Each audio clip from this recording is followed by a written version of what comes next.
control. Somehow find a way to make this work. Hello. Hey. That's our catchphrase. Somehow we'll find a way to make this work I thought because you meant Dan hello. Murrell is here. Hello. Hello. How are you? How are you? I'm well. Let's do morning banter. Morning show banter today. Ed Greer, how are you? Hey, how's it going, guys? It's good to be back in the new year. It's good to see you in the new year, Mr. Joe Starr. Hi. Do you guys have any New Year's resolutions? As a matter of fact, I don't. Yeah. I'm not a big believer in New Year's resolutions, which we will get to at the end of the show after Star Trek 4 news, and we also have the BAFTAs to talk about today. I got a bone to pick with you, Brits. I might reverse the order here. Because Yep. that's It's pretty predictable what my exciting. bone to pick well, is, it's the but- same bone. It's the same bone with the whole award season. Yep. But we're going to keep chewing that bone until you give you about Toni to- Collette her Are you due. about to dump some Toni Collette tea into the harbor? Oh, Yeah. you know it. This is the Toni Collette Tea Party This today. is actually a rough day for Dan Murrell in terms of the news because first and foremost, we got to talk about the fact that Star Trek 4 has been shelved, sir, which is a bummer. By Paramount, they seem to be leaning away from the cinematic versions of Star Trek and leaning more into the television versions with Discovery and the Picard show in development over there at CBS. So that's one thing, and the director is actually going to do the pilot for the Game of Thrones prequel, but that's a little side note. This, I believe, was the time traveling script. I don't think it's changed. But Yeah. the Tarantino one is a question mark for me It's a still, separate Dan. thing. That's a It's like separate thing. Splinter universe. That's a splinter universe. Do you think what's maybe the conversations are happening at Paramount is, okay, let's put this to the side and then let's lean into Tarantino when he's done with Once Upon a Time in Hollywood? I'm not holding my breath on the You're not holding your Tarantino breath? thing, honestly. I mean, I think it's a fun idea, but it's not something that I'm like, well, he's definitely, I mean, as soon as he's done with Once Upon a Time in Hollywood, he's got it. That's certainly next up for him. Yeah. I think that's an interesting concept, but Probably not. it'd be very hard for me to see it happening. But if there's no other Star Trek movies going on, then I guess maybe. I don't know. Do you think that they're just sort of done with this franchise in general? This iteration of Star Trek is super weird because Star Trek 09 is a movie that I love. I really, really like that movie. And I think like the hardcore Star Trek fans came in very skeptical and they pulled it off for them. And then the people that weren't Star Trek fans liked it a lot on like an action movie level.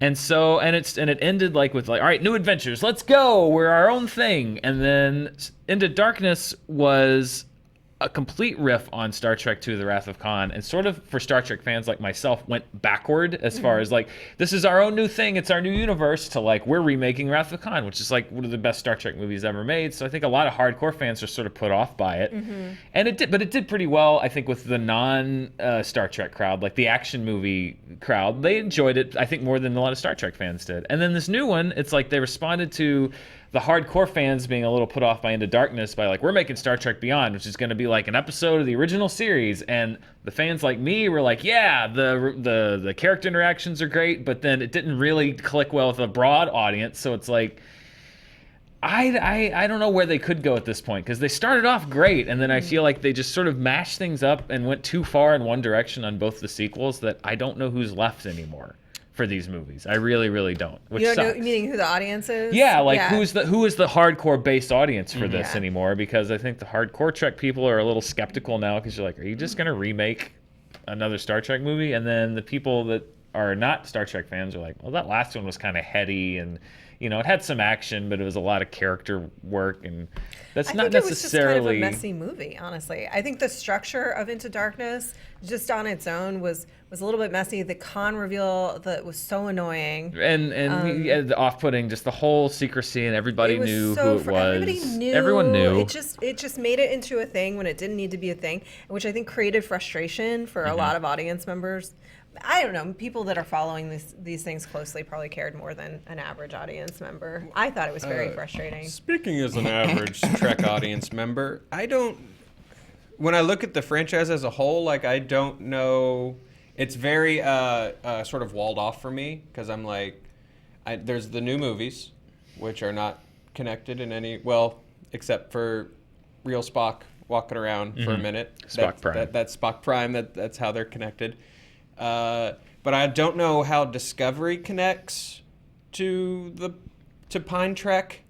Not directly. Okay, so stuff like that for me is I'm like I don't know where, and then I don't. But then Discovery also doesn't connect to classic. Kind of.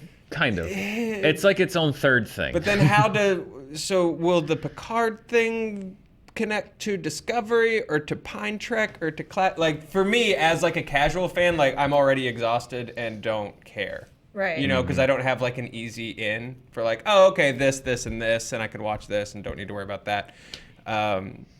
So I see some value in pulling it until they kind of figure out what they're going to do. Because with Next Generation and the original motion pictures, those weren't like a separate thing. Those were same characters, the stories linked, they mattered.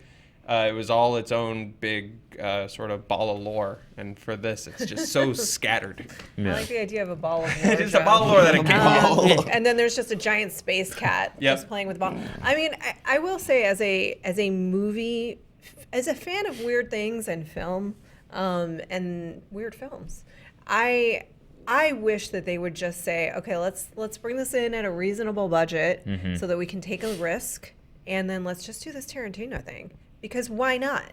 You know, they have a lot to lose because it's one of their only big franchises, and they've just taken this risk around Bumblebee, which somewhat didn't totally probably pay off as much as they would have wanted. So maybe I'm having lofty, which is possibly why they've put this on hold as they figure out what they want to do with one of their bigger franchises. I don't know. What do you think, Ed? I mean, I would hate to be a person that's against the auteur theory as far as like if you give a significantly talented filmmaker some sort of franchise, something magic's going to happen just because they are who they are. I'd hate to go against that, but I do think that's utterly ridiculous. And I think maybe we're dodging the biggest photon blast ever by having this Tarantino thing happen. You know what I'm saying? Because like number one, you know, everybody wears shoes in space.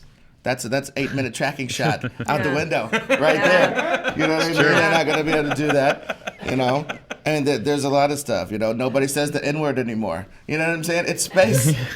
They got to go to some archives and find some naughty words. You know what I'm saying? Like, or Del Roby's going to show up with a Klingon forehead and a big long. You know what I mean? I just, you know, I love Quentin Tarantino as much as anybody, and I get his detractors and his oeuvre as much as anybody. And I don't think that's a great match. I think it's a cute bar game. It's a cute bar game. You want to do dueling monologues. You know what I'm saying? You don't want to. The Klingons came to Sicily. The Klingons came to Sicily. You know what I mean? You want to do that? That's fine. But your pot, Klingon. yeah, pot. You don't want a $50 million bar game. I mean, Tarantino's not the most obvious pick for this, for all of the reasons you have illuminated. But that's why it's interesting to me. Can he stretch? Is a question. I mean, I'm not the one greenlighting crazy things for good reason, as we're finding out. But to me, that is, it's not really a stretch just on the part of Star Trek in that sense. It's a stretch for Quentin Tarantino. Which I don't know that he... Can he do not him? Probably not. Yeah. Well, it's all about scale. And I think someone needs to write a $50 million Star Trek movie. Mm-hmm. And the budgets have been 2-3 times that. And it needs to offer something besides like what Guardians and Star Wars can offer me too. Yeah. But see, that's my bone to pick though with this whole jazz about like it needs X budget. I don't know. I got to push back on that because I feel like Star Trek's been doing just fine for like 40 years on a much lower budgets, and some of the greatest stories isn't the spectacle of Star Trek. Honestly, that's not where it lives, and that's why Star Wars is just entrenched in the culture with all of its tentacles because the imagery, the largeness of what's happening is more necessary with Star Wars. Star Wars TV show. We're going to see if that works. You know what I'm saying? But like Star Trek, I feel like there was a time when they could have dealt with bigger budgets, but now we see TV shows that are doing it. Star Trek has always been character and concept driven, and Star Wars has largely been spectacle driven, and that's the difference between the two. It's operatic. Operatic. It's very grandiose. It's very grandiose. It's very grandiose. Whereas if you look at Wrath of Khan, 80% of that movie is two dudes on the same bridge set, literally playing redressed, playing Battleship. Star Trek 4 is them walking around current day Earth for 80% of the movie. There's some special effects, obviously, but I think that's the weird position that the new movies have found themselves in, is they played so big in scale. And even Star Trek Beyond, while it did a lot more character stuff, was still very big in scale, and the set pieces and everything. And the budget was massive because they have to have this big zero-G space battle, and they got to play sabotage and have this huge, massive thing. Star Trek is if you look at, Star Trek 60 Undiscovered Country is William Shatner, Christopher Plummer yelling Shakespeare at each other for a large part of the movie. I mean, that is the climax what Star Trek is in the Star Trek equivalent of a Marriott conference room. That's that you can do a smaller Star Trek, but I feel like they think they're at a point where they have to go big and they have to do these huge things. Plus, you've got Zoe Saldana and Chris Pine and all these people that became big stars, and you got to pay them a bunch of money, and it's nuts. It's nuts. By the way, I'm just crafting a William Shatner yells Shakespeare series in my head currently. But yeah, It's just him on a stool. Yeah, thank you. With a horse. So I just feel like it's you're right that they've backed themselves in a corner with this, and they may be probably looking at another reboot, right, where they are able to get a new cast to scale back because they're not going to be able to scale back the budget with this cast right currently, because they're probably just commanding too much money at this point. I don't know, especially they were going to bring Hemsworth into it, like that Hemsworth cash. Unless you're Drew Goddard, you got to pay him. I think there's just something like sort of like what you guys what I think the whole table sort of saying. It's about knowing your franchise's identity a little bit better. Like, there's a reason why in watching a Star Trek movie, I'll refer to Generations, the best Star Trek movie.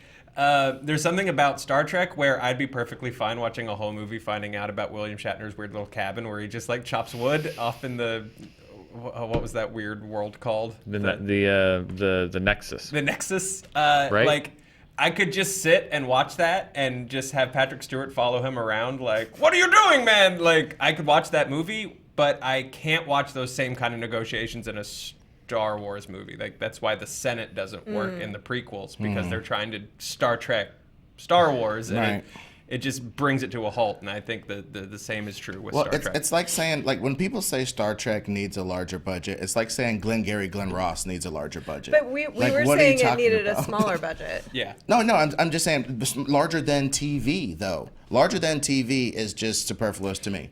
Especially now that Discovery has great effects. Discovery has wonderful movie effects. released that's a tentpole franchise movie from a studio that's going to be under $50 million. I mean, that's cheap. That's cheap for what that is, and it's a really reasonable budget. I think that money is way better spent on any number of Little Miss Sunshines and John Wicks and whatever else than having Quentin Tarantino play with this for a minute. And this is a guy who thinks Jackie Brown is Quentin Tarantino's best thing. Him adapting things is great, in my personal opinion. I think Jackie Brown's his best thing because it tempered his voice just enough, and he had to do a bunch of pathos with a bunch of characters that had actual arcs. It wasn't just, I stare at a suitcase and I say quippy stuff. It was like, oh God, this surfer girl, this is her last shot.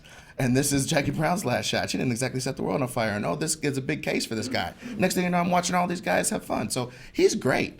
But I just don't know that these are his proper pieces. Well, yeah, and divorcing the Tarantino of it entirely. Like, it doesn't have to be Tarantino. I think that's weird and interesting. But I think just the idea of scaling back, of coming up with it's what they're doing with the Joker, it's what they did with Deadpool, it's what they did with Logan. Like, you can take risks around a franchise if you're not risking $300 million, especially if you're, or I'm saying once marketing is all in and all of that, especially if you're Paramount right now.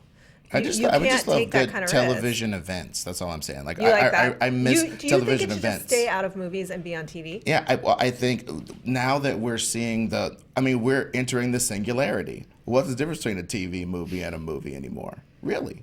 What's the difference? Yep. They're beamed right into your head. Don't you guys have the chip? You know what I mean? So it's like we're getting to that point. So screw it.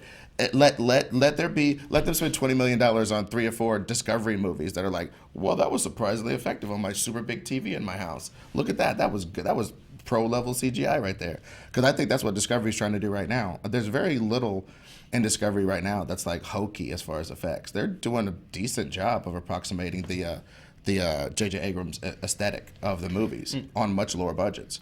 So you think that do you think in general terms Trek should just stay on television? Personally, yes, but it's probably the dumb old man in me. You know what I'm saying? Because I could see the appeal of a Star Trek movie. When I saw Spock, I hated the Khan movie too, but when Spock finally got to cut loose with the "I'm 10 times stronger than a person" strength, and we got to see a little bit of that the Hong Kong wire work, punching the crap out of, homeboy. I thought that was pretty cool. But that shot my wad almost. It's like, okay, I get to see how strong a Vulcan is. That's All like the rest that's of like it's as far as a Star Trek movie needs to go for action. I mean, Spock that's got like a solid like punch. what else? Like what? I mean, are the torpedoes any more impressive on the big screen than on the small screen? It's a ball of light headed for your battleship. Maybe the movies are just, we've talked about this a few times. There's an assumption on Hollywood's part that every IP has limitless interest and limitless iterations and a limitless amount of forever relevance and shelf life. And it may just be Captain Kirk and Spock and Chekhov and Uhura and Sulu and Scotty and like that original crew. Bones are great. They're great characters, and they had 3 great seasons of TV, and they had 6 movies, six and a half if you put Shatner in there, and they had a reboot, and they had 2 sequels to that reboot, and there's some of them are coming. But it may just be like we got it, we're done, and it was done well, and it was done great, and it's given us 50 years, and maybe that's it. Maybe the answer is there's no way to make this fresh again because they had a great run, and you either reinvent what it is. They did it with Next Generation on television, or it was a great run, and the other stuff will always be there. Yep. Maybe that's the point that we're at with it. That's probably the discussions that are happening at Paramount right now. Yeah, I mean, I can see what you mean. I'd just leave it on television, and really, what's the difference anymore? Except for a lot of money, like so much money. Money has nothing to do with our next topic. However, it is going to include another rant. And you know what? I got a bone to pick with you too, BAFTAs. I really do. And the rest of the awards season. And it's not going to be corrected by any indications that I have seen. Nope. And that is you are completely shutting out Toni Collette. You are completely shutting out Toni Collette because Hereditary is not a movie that you deemed necessary in the awards conversation. That's fine. But I got a bone to pick with awards in general today. And I'm going to talk about performance, and Dan, weigh in. There's a performance from a movie that never would have gotten awards contention, and I'm going to get a lot of stuff for this. 2 or 3 years ago, when did Split come out? Oh, yeah, James McAvoy, Yeah. 2 years ago. James McAvoy. Should have been nominated. And should have been nominated. Should have been nominated for that performance. Whatever you think of Split, that's fine. But the performance should stand on its own. The categories should be what they are. Is The Wife nominated for Best Picture? It is not. And yet you're still honoring Glenn Close, Golden Globes, right? Mm-hmm. So separate the two. And now you're shutting out Toni Collette. You shut out James McAvoy. You'll probably shut him out again. Should that be a part of the conversation around Glass, we will see. And it sucks. It really sucks. It does suck. That's my rant. I agree. Genre films, traditionally, particularly comedy, often, and horror often, and the comic book films are just starting to come around the bend a little bit. Not a whole lot though. They just don't get the respect, and I get it. Like Glenn Close is phenomenal in The Wife. She's very. It's a fantastic performance. But if you look at the leading actress nominees for the BAFTAs, 4 of the 5 are dramatic performances. And Olivia Colman in The Favorite is a hybrid. Yeah. So there's one quasi-comedic performance and 4 dramatic performances in drama films. Let's name what those are. It's Glenn Close for The Wife, Lady Gaga for A Star Is Born, Melissa McCarthy, Can You Ever Forgive Me, which is absolutely a dramatic performance. Yeah. Olivia Colman, which is part comedy for The Favorite.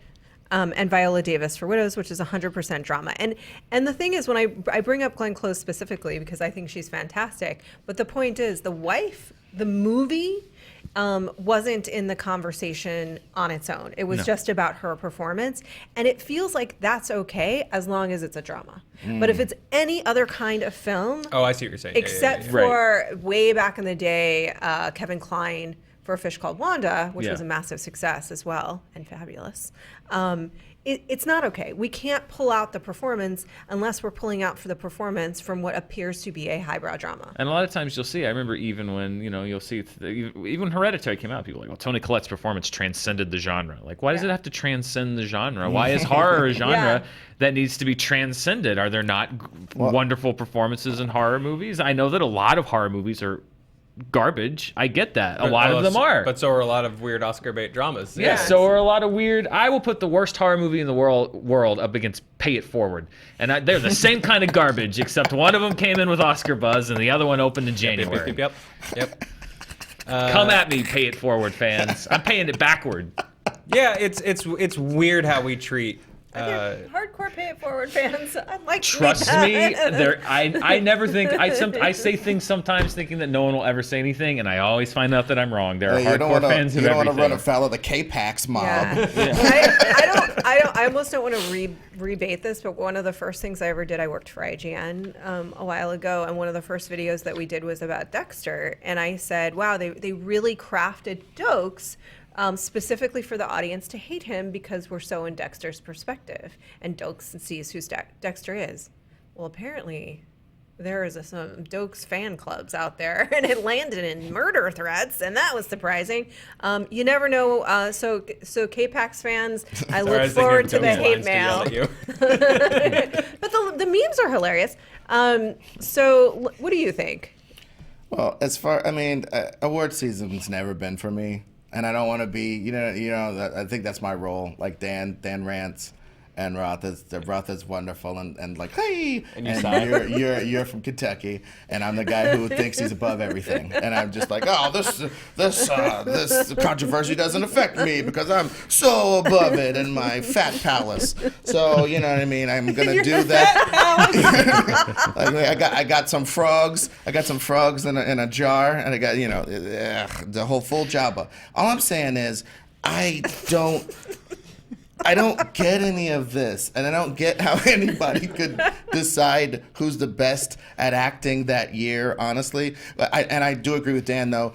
Horror movies do need more performances nominated because that really grounds you in that world in a way that as much as drama, if not more. Mm-hmm. If somebody, I still remember great performances from movies that are kind of bad. I Am Legend with freaking Will Smith.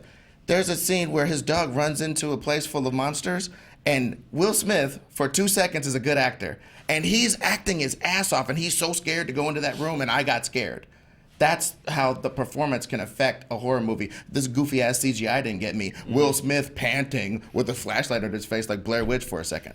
Got me. That performance got me. That performance got me into the thing. So Toni Collette in Hereditary, like, she's so many things are on her face throughout that movie, showing you, like, am I just crazy? Is this a real thing? Am I giving myself over to grief? Am I right? Am I the monster? Am I becoming a monster? If I am becoming a monster, to what end? You see things like the conversations like that in her face. You got to give her some love. It's a dramatic performance, too. There's an awards season, I'll use the intelligentsia, that gets together at the Prestige at Toronto and the Prestige Fall Festivals, and you look at these 5 nominees, and this is not slagging off any of their performances, but if you look at Glenn Close, Lady Gaga, Melissa McCarthy, Olivia Colman, Viola Davis, those are all movies that premiered in the fall at the film festivals, and there are performances that before anyone ever saw them, the talk was already starting. Mm-hmm. The buzz on Glenn Close is that she's going to get nominated. The buzz on Lady Gaga is that she's going to get nominated. So before anyone sees the movies, they anoint who has the buzz. They say that these are the movies that have the buzz, and they're almost always at the fall festivals. And then it becomes like, well, these are the favorites because we've decided. And Toni Collette is a dark horse. Well, she's only a dark horse because you said she's a dark horse because she was in a movie that premiered at Sundance in the winter, played at midnight or whatever, played at Fantastic Fest, which is not one of your prestige festivals that people love, but it's a horror movie and it came out in the summer, so she's a dark horse. But these people from the fall movies at the Toronto, where all the awards movies go, they're the favorites, and then that just seeps in, and then all of the award show voters go like, well, okay, well, here are the favorites, and Toni Collette's got to be pretty damn good to unseat the 8 favorites that have already been decided, and it's like you start with everything stacked against you, like the mountain you have to climb up. Well, what's the movie within a movie in the guest Oscar? Home for Purim. Yeah, it's like that, where they haven't even started shooting Home for Purim, and someone's like, "We've got Oscar buzz." So, but that's true, and I think that's a piece of it. The other thing I want to just say is that I think Olivia Colman is fantastic in The Favorite, and so I don't begrudge her. Oh, yeah, These no, are all it's great her- performances. They're all great yeah. performances. She seems on a pretty good trajectory at the moment, and I think it's very fun to watch because she's having so much fun with it. It's just that Toni Collette should have been in the conversation as well. But the added factor to it, I used to work for In Contention in another lifetime. I've had 10. And cover awards is like the truth around those campaigns is, yes, it's part of that group of kind of the journalistic or critical intelligentsia that is voting at all of the Critics' Choice Awards that weigh in, I think, to a lot of the Oscar voters because everybody in this town is afraid of losing their job, and you want to prove that you know how to make the right decision, and sometimes feeling like you're making the right decision is the consensus decision. That's one thing, but the other thing is just cash. It costs a lot of money to launch a campaign for an Oscar, a lot of money. And the studio has to be willing to invest that cash because even just, I think I mentioned this the other day, the advertising alone for In Contention advertising on some place like Variety costs 300 times what a normal ad for your movie would cost in another time of year. So it's just really, really expensive, and they have to decide that they're going to back it. And Hereditary wasn't able to do that. Yeah, it's just Seemingly. I just hate that the concept is right now. If you look at the Oscar race for Best Actress, it's the thinking is that Glenn Close, Lady Gaga, and Olivia Colman have it locked down, and it's their nomination to lose. But Toni Collette, man, that's gonna require a huge campaign to mount, and it's her nomination to upset. Well, and it's like, why is it that these three are locked in, and it's theirs to lose, and she's got to really be an upset, and it's hers to win? When it's like, shouldn't we be looking at everything equally and just saying, like, if you're a voter, like, instead of being like, well, here's the three that I'm marking off because those have all been nominated everywhere else. So they why? also have to have seen the films, right? And not a lot of people saw Hereditary. It just didn't capture the audience that you would have hoped it. I would have hoped it did. But that's another factor. It probably captured just as much audience as The Wife. Favorite or The Wife. But it's a different audience. True. It wasn't the Yeah. award My show thought audience. is sort of what you're talking about too sort of feeds into the larger conversation of like as the Oscars sort of watch ratings and everything fall apart around them. I think how they've trained us to look at film has ultimately shot them in the foot. And I think trying to make weird saves like most popular really reflect that because it shows that there is a very certain thing that they consider art. And I think that's absurd because crafting a good comedy or crafting a horror film, it's Or a family all- film if or you're a Paddington. No, absolutely. Hugh Grant's not going to get nominated Yeah. for Best Supporting He Actor. absolutely and he damn should be. well And he should be. Or absolutely should he should have at least as much a shot Yeah. as anybody I else who's in agree. the conversation. But me personally, again, here it goes. Just lean into how ridiculous it is and how Kids' Choice all of it is. And get some joke categories that people can easily win. Best fight in Africa with CGI background goes to Black Panther. Let's just get nuts. What if it didn't?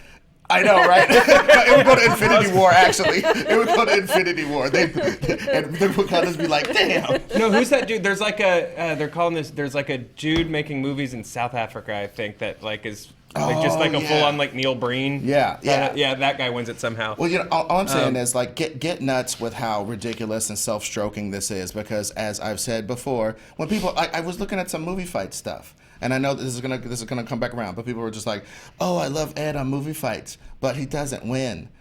Who can win an arbitrary thing? It doesn't matter. Nobody cares who wins. You know what I mean? I know that. Well, Dan, A lot of them do. Well, no. Okay, the only person who always wins is Dan. Everybody else loses sometimes, and sometimes a lot. So that being I think the case, we might have a third round coming. all I'm saying is, like, if there's an arbitrary thing that is a piece of art, like an award show, like a fight on a entertainment network, let's all be a little bit more relaxed and let's lean into how it's all self-celebratory. Well, that's why I think they just need to look at everything all sort of in one pot. Hereditary didn't get a huge audience, but let's go back a few years. Zoolander did really well at the box office. I would have nominated Owen Wilson for Hansel for Best Supporting I'm Actor. just saying, It's stop a great pretending. performance. I'm just saying we should all stop pretending that it's an even contest of some sort. Oh, yeah, because yeah. as we No, just it's not, broke down, yeah. as you guys so beautifully just broke down, Hereditary never had a shot. So if you never had a shot, there is no winning. Yeah, Okay? If you never had a shot, there's no win. If you never had a shot at winning, and then they say that you're not good enough to win, well, who's making up all this trash? It's silly. Ed, It's silly, are you but asking us to be reasonable?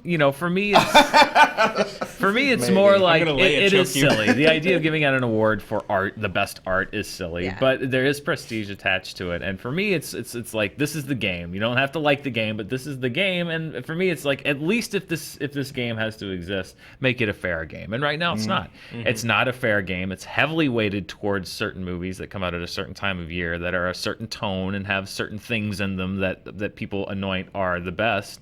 And it's heavily disfavored. So it's just like if you're gonna play the game and it's a fun game to play, make it fair. And it's not even a fair game, which sucks. I would, by the way, have nominated Cindy Crawford's Fair Game for Best Picture of the year it came out. Speaking of fair games. I was agree. trying to think of a moment or an actual category in that movie, like hair. But that's just her. Yeah. You know? Yeah, that's just natural. Well, I mean, every year you could nominate best stuffy Eurocentric period drama. You could nominate a movie every year, and there'd be 15 movies battling it out to be the number one of that. Every year we could lampoon the trends of movies by having funny categories and giving a lot of movies awards and having it move along with a bunch of jokes. I do think and it'd admit be that it's just it's a show. I You do just think it'd be described the fun. MTV Movie Yeah. Awards. Yeah, I know, and those aren't even good anymore. I know, What happened to them? because they probably tried to get too serious, or they probably went too Kids' Choice. But this concept that we don't live in some idiocracy where everything's just for entertainment and it's all just about a bunch of jokes and entertainment. I would watch. I is. think you have a good idea because horror movies do have their own awards. I think Spike used to air it, and I think so does Action. And I do think it would be funny if they did the exact same thing with stuffy period British Spike drama was the- awards. The Spike, well, that's basically BAFTA, but just kidding. The favorite was the favorite was leading the nomination most getter. nominated Not that it's role. stuffy, but it's a little stuffy, but in a self-aware way. It's delightful. I love it. Best outstanding British film nominees are Beast, Bohemian Rhapsody, The Favorite, McQueen, Stan and Ollie, which I hear is fantastic. You Were Never Really Here. Best a great film movie. is Black Klansman, The Favorite, Green Book, Roma, and A Star Is Born. Leading actor Bradley Cooper for A Star Is Born, Christian Bale for Vice, Rami Malek for Bohemian Rhapsody, Steve Coogan for Stan and Ollie, and Viggo Mortensen for The Green Book. Supporting actress. Do we want to go through all this? I have a question. Best British film. Here's my question. Mm-hmm.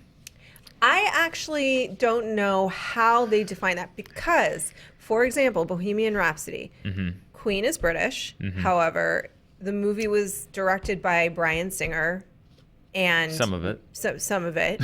On the record, it was according to the By DGA, credit, yes, and by by credit, credit, it yes.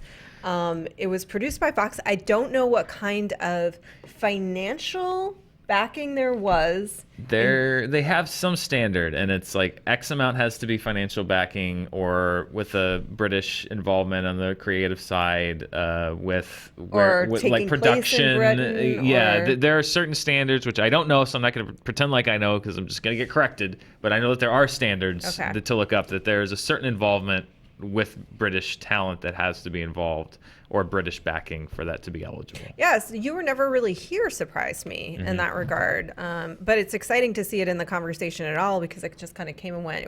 It's a great movie directed by Lynn Ramsey. I don't know. I think, Ed, you make some very solid arguments about the razzle-dazzle ridiculousness of awards. But isn't that all of entertainment? Isn't it all ultimately silly and shouldn't lead to so much angst, and yet it does? Most other entertainment leans into the fact that it's entertainment, and I just really wish entertainment would. You know what I mean? But wrestling doesn't take itself seriously. I mean, I'm sure there's some Good marks day, out sir. there. I'm sure there's some marks out there who take it super seriously. But most of the people who enjoy wrestling, they just know that this guy's going to win this week because so what? Sports take themselves pretty seriously. Yeah. Yeah, because And it's that's because you can ostensibly- actually measure who can hit a ball the farthest, who can slam into a dude the hardest. You can actually measure these things. You can't. I'm going to measure Toni Collette's acting face versus Glenn Close's acting face. We're going to see how many acting muscles are being used in this scene. It's stupid. That's There's dumb. probably Well, a I think you'll be Netflix able to- algorithm Yeah. designed to do just By that. the way, if anyone's interested, just from looking, this is from the BBC. Basically, to be considered a British film, Pretend you're talking. it has to Yeah. have significant British certified as British by the British Film Institute, and there's like a test basically that every film has to pass. It's like 15 criteria where it's like you have to earn. 16 out of 31 points in your Britishness.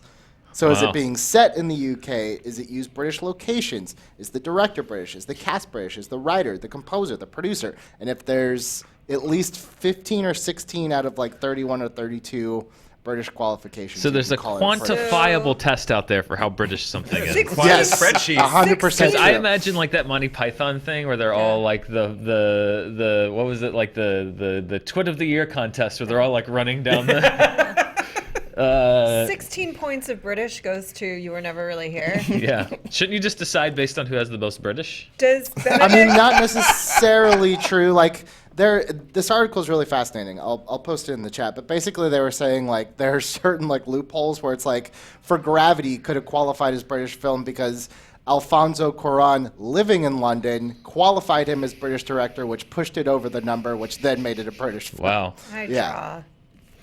There you go. I want to see like the appeal system and stuff For for that. I mean, it's the British In Film my heart, it Institute, goes so- through the House of Commons, and they're just screaming at each other. I mean, That's- honestly, that makes more sense than the way Yeah. that the acting categories. If at least you could tell me that At Toni least there's Collette a- lost out because Glenn Close frowned 3 more times, then I could at least live with that. There's Yeah. some criteria at least. I do that want you them were to start following. mocapping people's faces for drama so that they can track like muscle movements in the face and stuff. Is it Yeah. genuine pain? They should just have sensors to see Yeah. how much acting they're doing and how much experiencing It's they're like doing. 'Cause comics the real that track acting laughs is per minute. you gotta Yeah. feel it. We gotta know that you were in actual pain for the film. Oscar nomination voting is happening this week. Yes, it is. So I will push yet again. Hashtag an Oscar for Tony with an I, respect Yeah. the spelling. If you know someone in the Academy, if you are in the Academy, just watch the movie. And if you feel so moved, which I think you will, Yeah. just nominate because Lady Gaga. I'll tell you right now, the 3 that are gonna have enough right now. If you're thinking of voting for these 3, are Glenn Close and Lady Gaga.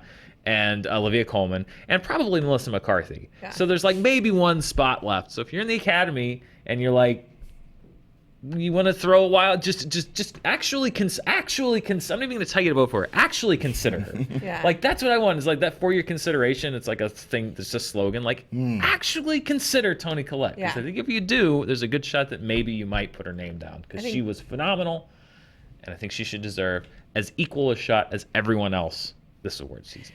We will see what happens when Oscar nominations come out. We'll see. We'll see if you do the right thing or if you're subjected to another round. Because I assume that most of the members of the Academy are watching us right now, Joe. Wouldn't you presume that as well? This is on most- at the Academy right now. I think Yeah. in the lobby. I'm going to do a little cleanup from yesterday real quick, and then we'll close this Are baby we retracting out. a story? We're not retracting. We're clarifying. So there seemed to be some confusion yesterday. We were talking about Netflix and I didn't Hulu. watch. Thank you, Joe, for the support. So I don't watch either. well, you're in it. I'm not even listening right now. You know it. Well, that's my point. That's exactly my point, Joe. And thank you so much for the segue, because that's what I'd like to address. It's human nature, and I will confess myself that I probably catch 75%, if we're lucky, of what everybody's saying on the panel. There's a lot of Joe jokes that I miss.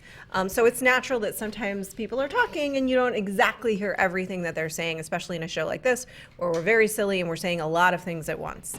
And largely we hope to make sense. But yesterday we were talking about Hulu and Netflix, and just to clarify something, because there were a lot of comments saying you guys are not taking into account that there's an international audience. Not true. We love you guys, and we are thankful for you, and we're very much taking in the global impact of all of these streaming services, and we've talked about it a lot. Billy and I, on many, many occasions, and I think others as well, have said that we thought Hulu would probably be the first to be sacrificed in the streaming wars because it had licenses that limited it to domestic growth, so here in the United States, and that would ultimately be its downfall. Disney said about a month or two ago, I believe, that they were doubling down, is it a month ago, in their as they take majority stake of Hulu, they're doubling down in it, and they're hoping to expand it so that those licenses are international, which means that the growth potential for Hulu is high, which now means that there is a potential that Hulu could be a true contender and not be the first sacrificial lamb if it's actually able to break into international markets where there are other versions of Hulu. However, there are other versions of anything in international markets. Once you're an international play, then it's just let the best one win, because Netflix is, Amazon is, Hulu is going to try to be, reportedly. We'll see what actually happens there. R.I.P. Crackle.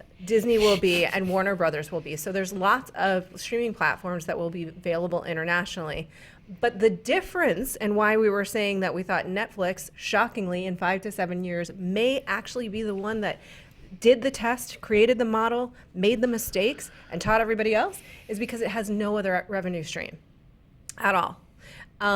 Amazon has multiple revenue streams. Disney certainly does. Apple certainly does. So Netflix is just that. It's just a content creator. It makes a ton of money every single month. It spends a ton of money every single month, but it has nothing else to fall upon.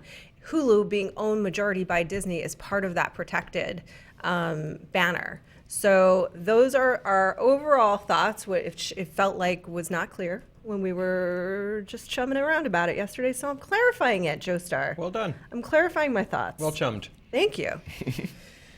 Please don't be mad at me all the time. It hurts my feelings.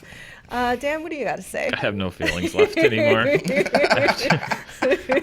Aquaman killed the last of the feeling nerves, and I can't be hurt by anything anyone says. It's just, I'm just going to say whatever I say from now on. We're only human. It's been a good day. Thank you, Ed Greer. Oh, I'm glad.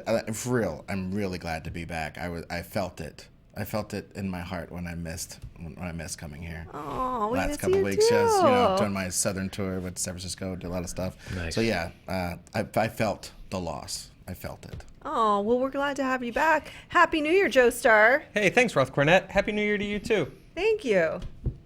Anyway, Honest Trailers commentary, and you too, Dan Murrell, but I've Yeah. seen you a whole bunch. Yeah. Yeah, but Happy New Year again. Happy New Year. Honest Trailer commentaries. We're going to have a glass review today, Dan. At 1:30. At 1:30. In 1 hour and 40 minutes, you'll be Yeah. able to see our glass review, and I'm only saying that precisely because that's when the embargo drops. Spoiler right now, good or bad, how's it end?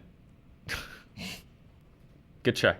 Glass review. I think I can say this right now. This is going to be another very divisive, however you like that pronunciation, film this year, which means it'll probably make a lot of money. But I look forward to that conversation continuing over the next 2 months.